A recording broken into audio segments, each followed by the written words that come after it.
اللہ اکبر اللہ اکبر۔ السلام علیکم، میں ہوں محمد علی۔ آج ہم بات کریں گے اسباب شہادت۔ جب کوئی چیز یقینی ہونے والی ہوتی ہے تو اس کے ہونے کے بعد اسباب بھی پیدا ہو جاتے ہیں۔ امام علی مقام کی شہادت کے اسباب اس طرح پیدا ہوئے کہ 60 ہجری میں حضرت امیر معاویہ رضی اللہ تعالیٰ کا انتقال ہوا، اور یزید جس کے لیے وہ اپنی زندگی میں بیعت لے چکے تھے ان کا جانشین ہوا۔ تخت حکومت پر بیٹھنے کے بعد اس کے لیے سب سے اہم مسئلہ حضرت امام حسین، حضرت عبداللہ بن زبیر اور عبداللہ بن عمر رضی اللہ تعالیٰ عنہ کی بیعت کا تھا، کیونکہ ان کے حضرات نے یزید کی ہدایت کو تسلیم نہیں کیا تھا۔ ان حضرات سے یزید کو یہ بھی خطرہ تھا کہ کہیں ان میں سے کوئی خلافت کا قانون سازی نہ کر دے، اور ایسا نہ ہو کہ سارا حجاز میرے خلاف اٹھ کھڑا ہو جائے۔ اور حضرت امام حسین رضی اللہ تعالیٰ عنہ کے قانون سازی خلافت کی صورت میں عراق میں بغاوت کا سخت اندیشہ تھا۔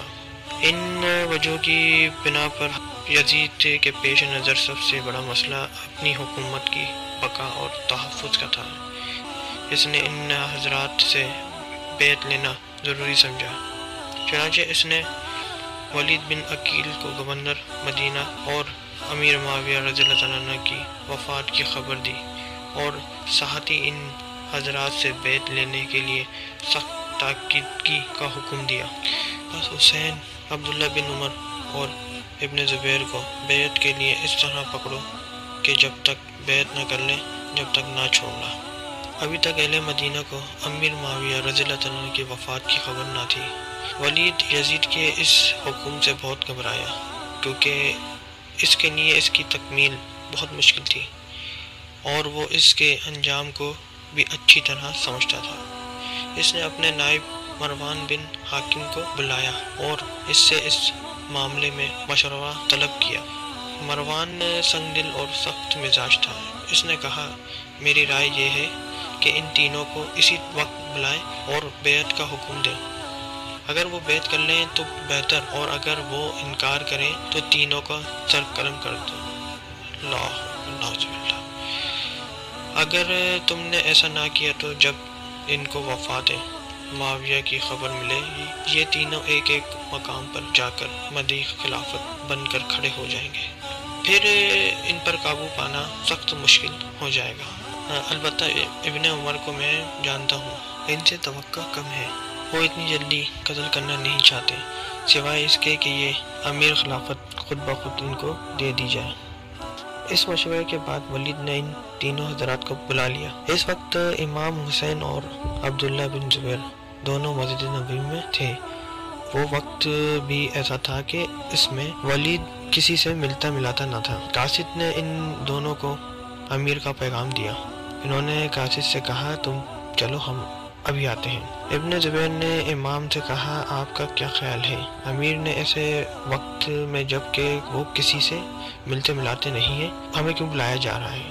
امام نے فرمایا، امیر یہ گمان ہے کہ امیر معاویہ فوت ہو گئے ہیں، اور ہمیں اس لیے بلایا ہے کہ ان کی وفات کی خبر عام ہونے سے پہلے وہ ہم سے یزید کی بیعت لے لیں۔ ابن زبیر نے کہا، میرا گمان بھی یہی ہے، اب آپ کا کیا ارادہ ہے؟ فرمایا، میں اپنے چند جوانوں کو ساتھ لے کر جاتا ہوں، کیونکہ انکار کی صورت میں ہو سکتا ہے کہ معاملہ نازک صورتحال اختیار کر لے۔ چنانچہ اپنی حفاظت کا سامان کر کے ولید کے پاس پہنچے اور مکان کے باہر اپنے جوانوں کو الرٹ کر دیا، اور ان سے کہا کہ اگر میں تمہیں بلاؤں یا تم سنو کہ میری آواز بلند ہو رہی ہے تو فوراً اندر آ جانا، اور جب تک میں باہر نہ آؤں یہاں سے ہرگز نہ سرکنا۔ اب اندر گئے اور سلام کے الفاظ کہہ کر بیٹھ گئے۔ ولید نے آپ کو امیر معاویہ رضی اللہ تعالیٰ عنہ کی وفات کی خبر سنائی اور یزید کی بیعت کے لیے کہا۔ آپ نے تعزیت کے بعد فرمایا، میرے جیسا آدمی اس طرح چھپ کر بیعت نہیں کر سکتا، اور نہ میرے لیے اس طرح خفیہ بیعت کرنا مناسب ہے۔ اگر آپ باہر نکل کر عام لوگوں کو اور ان کے ساتھ ہمیں بھی بیعت کی دعوت دیں تو یہ ایک بات ہوگی۔ ولید امن و صلح پسند آدمی تھا۔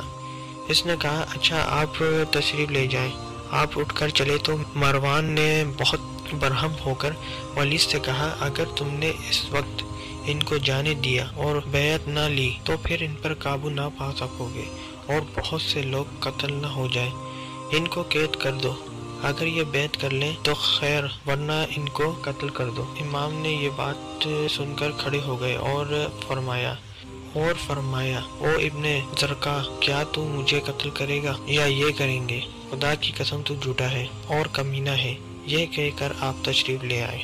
مروان نے ولید سے کہا تم نے میری بات نہ مانی، خدا کی قسم اب تم ان پر قابو نہیں پا سکو گے، یہ بہترین موقع تھا تم ان کو قتل کر دیتے۔ ولید نے کہا تم پر افسوس، مجھے ایسا مشورہ دے رہے ہو جس میں میرے دین کی تباہی ہے۔ کیا میں صرف اس وجہ سے نواز رسول کو قتل کر دیتا کہ وہ یزید کی بیعت نہیں کرتے؟ اگر مجھے دنیا بھر کا مال و دولت مل جائے تو بھی میں ان کے خون سے اپنے ہاتھ کو آلود نہ کروں۔